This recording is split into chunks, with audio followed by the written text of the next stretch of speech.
Tens of thousands are expected to march through London next weekend calling for a ceasefire. Now, Rishi Sunak, as you just heard Catherine say, has called the plans provocative and disrespectful, warning that war memorials such as the Cenotaph could be desecrated.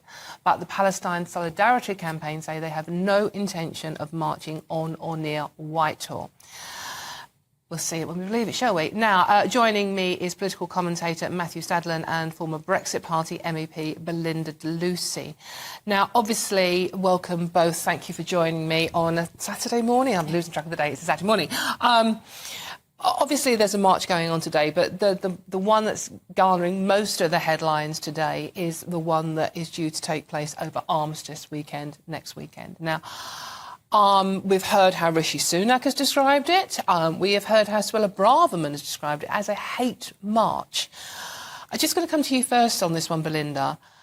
Do you think this march should be going ahead on that day? No. No, I don't. My blood has been running slightly cold over the last 4 weeks, witnessing what's been happening on our streets, in our stations, more no-go areas for our British Jewish community.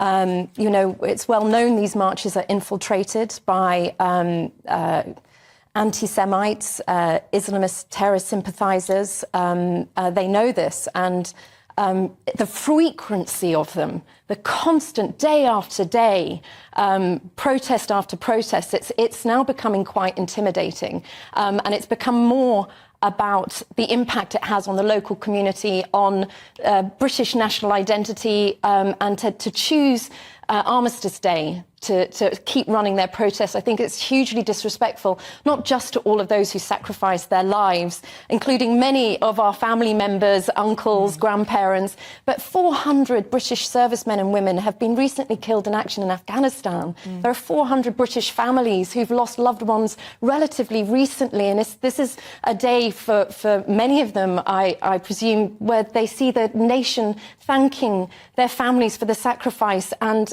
paying homage and having reflection over those recently killed as well, and how many families will now be put off from coming to London because there is that threat of violence from these marches. If they were peaceful, why are so many wearing masks? If they were peaceful, why are pro-Israeli protests being told to stay at home because there's a pro-Palestinian one nearby and it might put their safety at risk?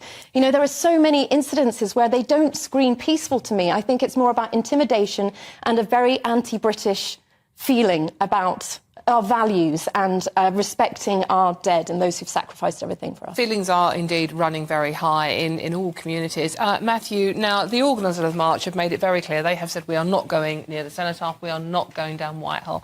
However, if you look on social media, it doesn't take long for you to find messages encouraging people to go to Whitehall, go to the Cenotaph and ruin the 2-minute silence, basically.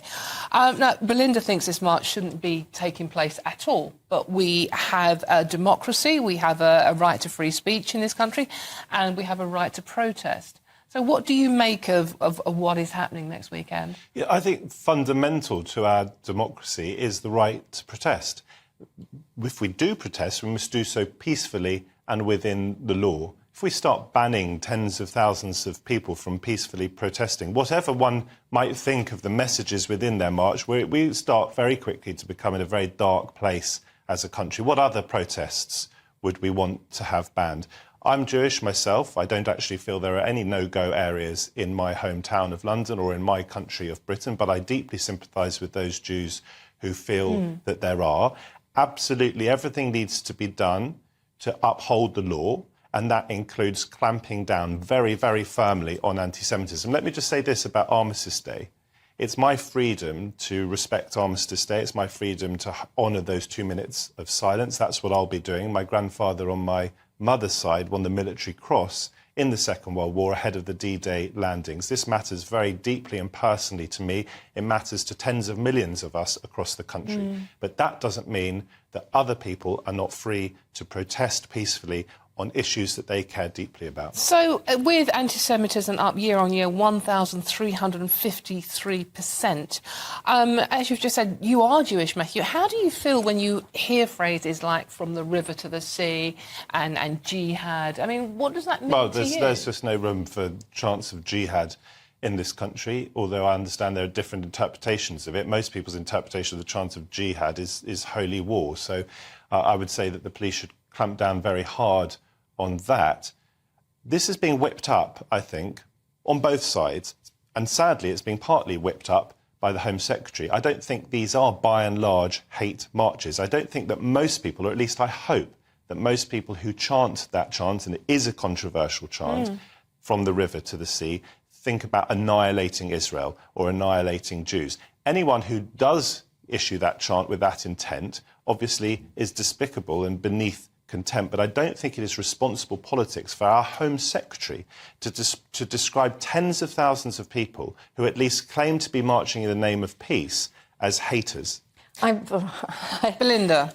Yeah, I slightly take issue with that. Again, if it was, one protest organised to highlight the civilian suffering, this is almost every single day now. This is taking over our stations and our streets. How many days? Is it just now for indefinitely until they get their way? We are going to have to see our streets lined with people who admit their groups are infiltrated by haters. And the other thing I just quickly want to say, Dawn, this Remembrance Day, it's not just for British people. Thousands of Muslims and Hindus also sacrificed themselves in the fight against Nazis.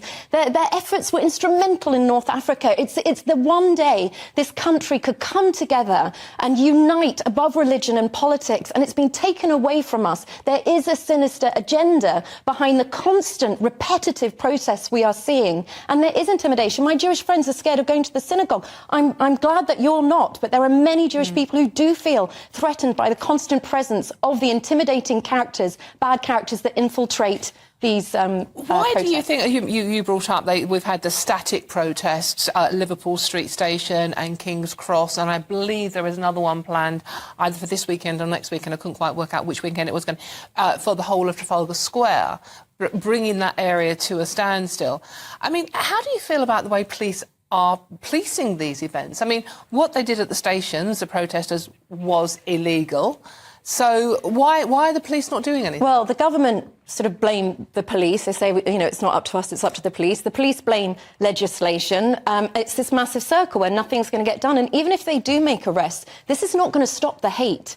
This is not going to stop the movements and the feeling and the rise of anti-Semitism. Much more needs to be done, especially in our schools and universities, where the Conservatives have overseen politicisation of our schools and universities and indoctrination of subtle anti-Semitism coming through, and anti-British values. I want to be really clear on a couple of things. I hope I've sort of been clear enough so far, but protests have to be within the law, and that means that if they're outside the law, the police need to do their job. Of course they do. That's crucial. Secondly, the fact that I support the right of people to protest peacefully doesn't mean that I agree with everyone on that march. Obviously, I don't agree with the criminal elements on that march, or the would-be criminal elements.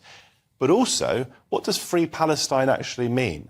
What would the Israeli government is, in my view, a far-right government, and in a lot of people's views. But actually, and I think they should absolutely withdraw from the West Bank, from the illegal settlements. But what does Free Palestine actually mean when you think about Gaza? Is the Israeli government supposed to strip down the protective fence, the infrastructure of defence around Gaza, when it knows that Gaza is run by a death cult that would like to do what they did on October the 7th all over again? Have stated that they would do that again tomorrow. Unfortunately, we have to move on from this debate now. So thank you very much, Matthew Stadlen and Belinda De Lucy.